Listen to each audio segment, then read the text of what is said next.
কঠিন শাস্তি প্রস্তুত করে রেখেছেন। আল্লাহ রাব্বুল আলামিন তার শাস্তির কঠোরতা একটি আয়াতের মধ্যে স্পষ্ট করে দেন। আল্লাহ বলেন, ইয়া আইয়ুহাল্লাযীনা আমানু, হে মুমিনগণ। কখন বলেন ইয়া আইয়ুহান নাসু তাকু রাব্বাকুম, হে মানুষের দল, তোমরা তোমাদের রবকে, যিনি তোমাদের লালন পালন করেছেন, তাকে ভয় করে চলো। ইন্না জালজালাতাস সাআতি শাইউন আযীম, আর জেনে রাখো আল্লাহ রাব্বুল আলামিন কিয়ামতের দিন যে ভয়ানক পরিস্থিতি ঘটাবেন, জালজালাতাস সাআত, কিয়ামতের ভয়ানক প্রকম্পন যে হবে, এটা বড় কঠিন বিষয়। এই কঠিন বিষয়ে কি উপমা তুলে ধরছেন?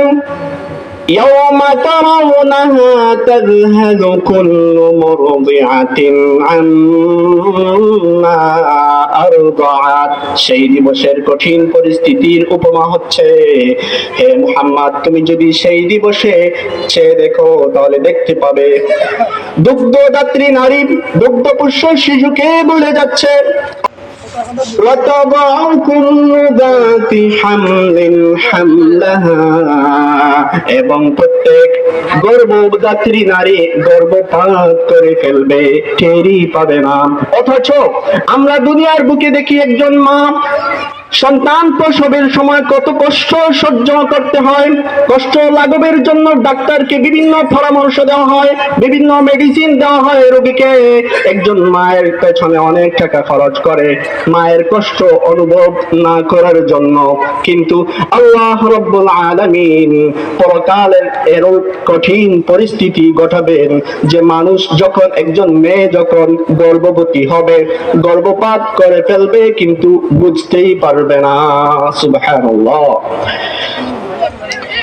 وَتَضَعُ كُلُّ ذَاتِ حَمْلٍ حَمْلَهَا وَتَرَى النَّاسَ سُكَارَى وَمَا هُمْ بِسُكَارَى, এবং হে মুহাম্মদ, তুমি যদি সেই সময়ে সেই পরিস্থিতি দেখো তাহলে দেখতে পাবেন وَتَرَى النَّاسَ سُكَارَى, মানুষকে মাতাল হয়ে আছে, প্রকৃত তারা কেউ পাগল, وَمَا هُمْ بِسُكَارَى وَمَا হুম বিসুকারা, বাস্তবে কিন্তু একটাও পাগল নয়, একটা মানুষও পাগল নয়, সব ভালো সুস্থ মস্তিষ্ক সম্পন্ন, কিন্তু পরিস্থিতি এমন ভয়ানক হবে, এমন কঠিন হবে।